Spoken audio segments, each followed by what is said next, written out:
Sasha Polakow-Suransky, Go Back to Where You Came From, The Backlash Against Immigration and the Fate of Western Democracy.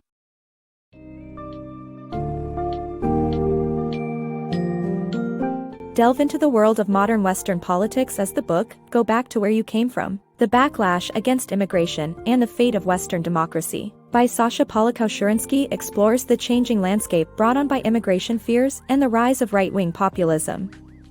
Learn how this phenomenon impacts the public perception of Muslims and their struggle for acceptance and integration into European societies. The book highlights the issue of Islamophobia and the tactics used by right-wing parties to poach disillusioned voters from the left, leading to a shift in the political center. Observe the crucial role that democratic institutions must play in maintaining balance and fairness in this era of uncertainty.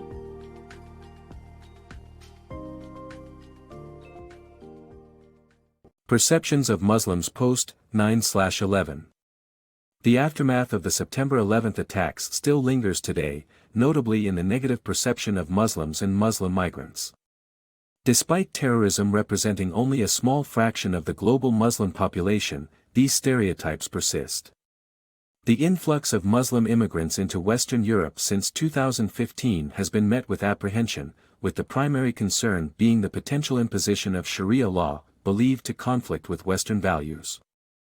Public figures like France's Marine Le Pen and Denmark's Søren Espersen fuel these fears by framing Muslim immigrants as threats to secularism and advocating for the prioritization of their host country's constitution over religion.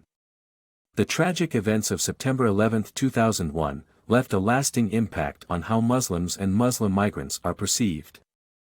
While terrorist acts only represent a minute fraction of the 1.5 billion Muslims worldwide, these generalizations continue to affect the entire Muslim community. The past few years have seen a significant increase in Muslim immigration to Western Europe. Yet, due to lingering fears stemming from 9/11, Muslim migrants have faced challenges in being accepted and integrated into their new European societies. Migrants from non-Muslim regions, despite their contribution to demographic changes in Western Europe, are generally regarded as less threatening.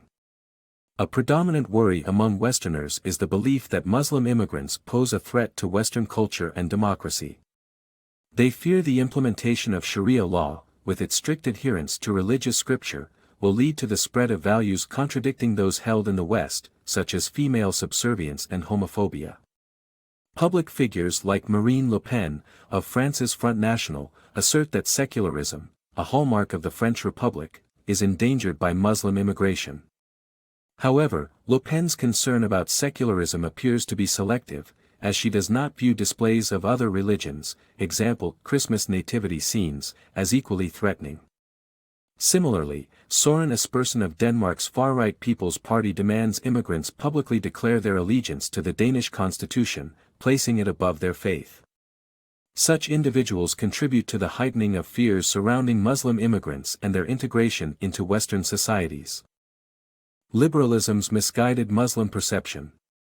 The public perception of Muslims as a danger to society is not solely a product of right-wing attitudes, but also due to misinterpretations of liberal principles.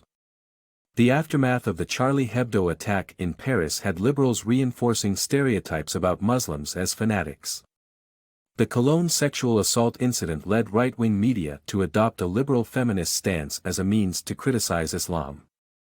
Laurent Sourisseau's controversial cartoon underlines the misplaced perception that even young Muslim refugees are undeserving of sympathy. Notably, the damaging public perception of Muslims as a threat is not just a result of conservative mindsets. Even liberal principles like gender equality and freedom of speech have unfortunately contributed to this belief. The infamous attack on Charlie Hebdo magazine offices in Paris, when terrorists targeted the publication for its controversial cartoons depicting Prophet Muhammad, serves as an example. Many left-leaning individuals saw the violence as evidence that Muslims as a whole could not coexist with those who value free speech. This negative outlook finds further reinforcement when some liberals label moderate Muslims, not proper Muslims, thus perpetuating the stereotype that a proper Muslim must be fanatical.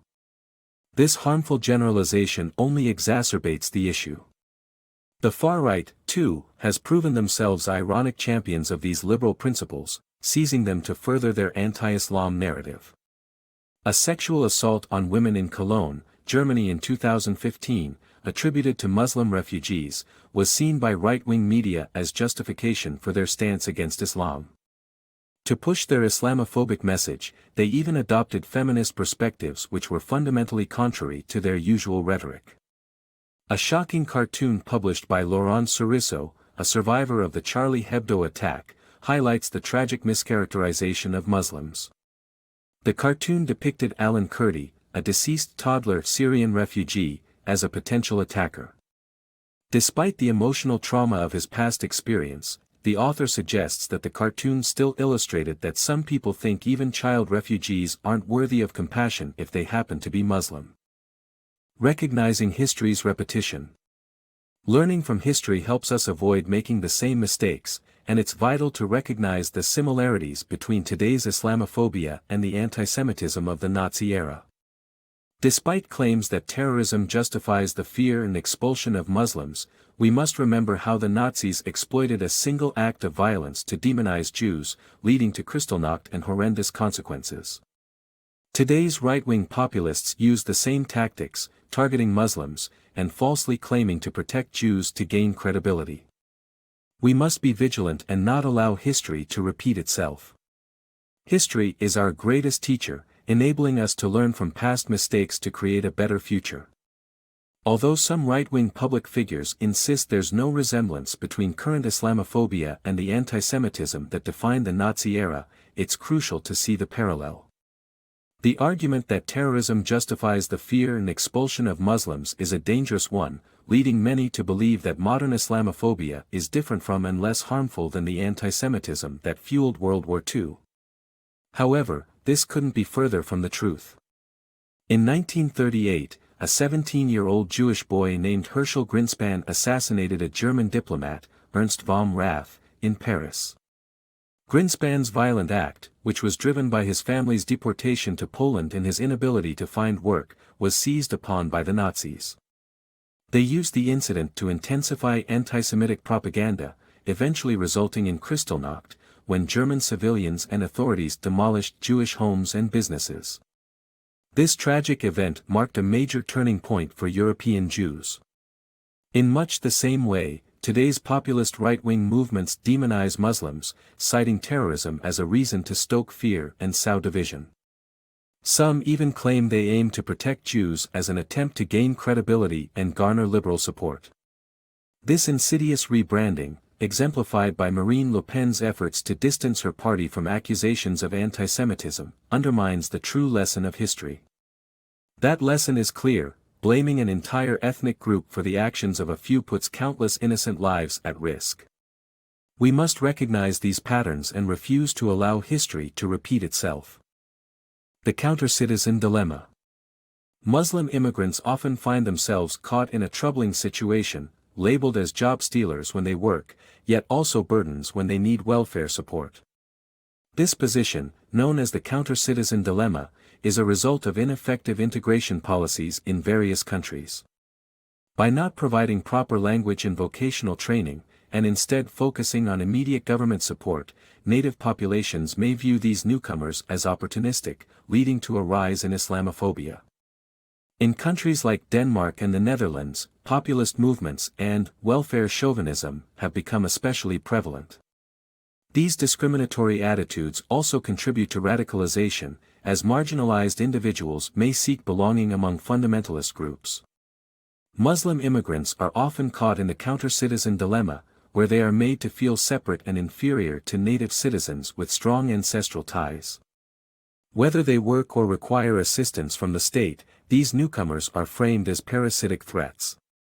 Ineffective integration policies fuel this dilemma by emphasizing government support rather than language and vocational training.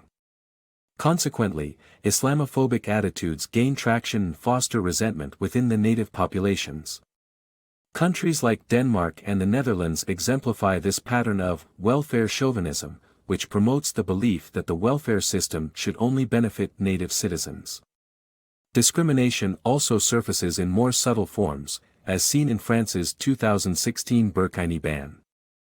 Muslim women wearing full-body swimsuits were fined or forced to leave public beaches, while French nuns with similar attire faced no repercussions. This unjust treatment and exclusionary atmosphere make Muslim immigrants vulnerable to radicalization.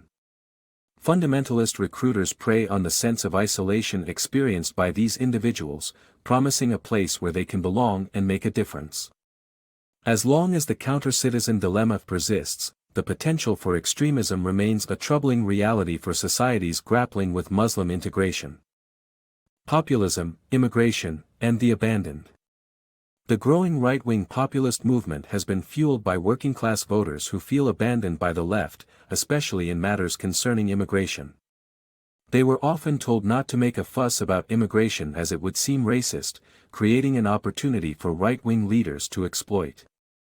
The middle class tends to support globalization, while the working class longs for a more nationalistic time, where there's less competition for their livelihoods. Economic insecurity and lack of representation on immigration policies led many voters to find kinship with right-wing voices focusing on the others disrupting the status quo. Unraveling identity politics.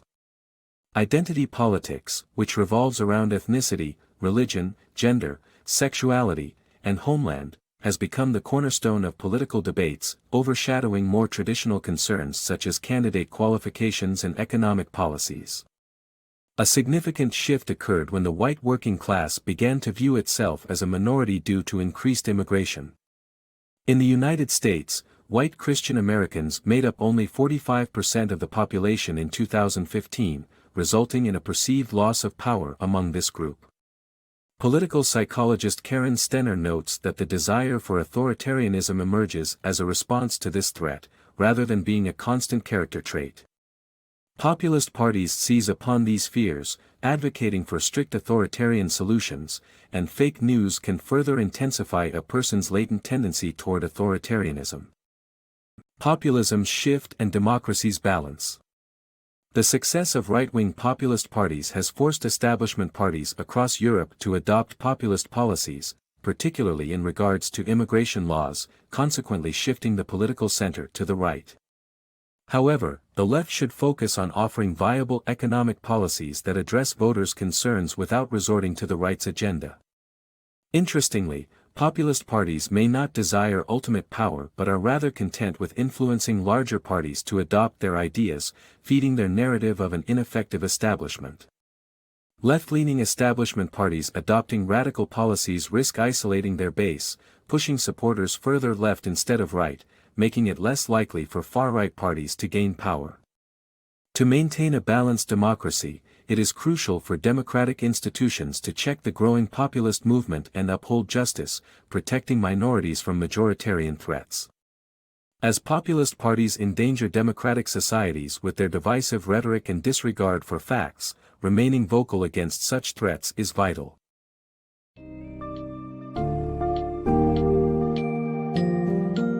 In the current political climate, fear is a driving force that has reshaped the way we view immigration and has led to the rise of right-wing populism.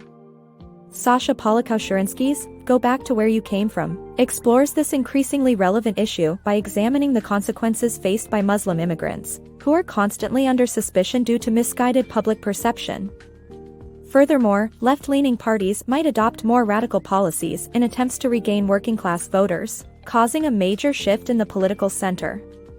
A crucial takeaway is the importance of protecting and relying on our democratic institutions to maintain fairness and prevent further marginalization of minority groups.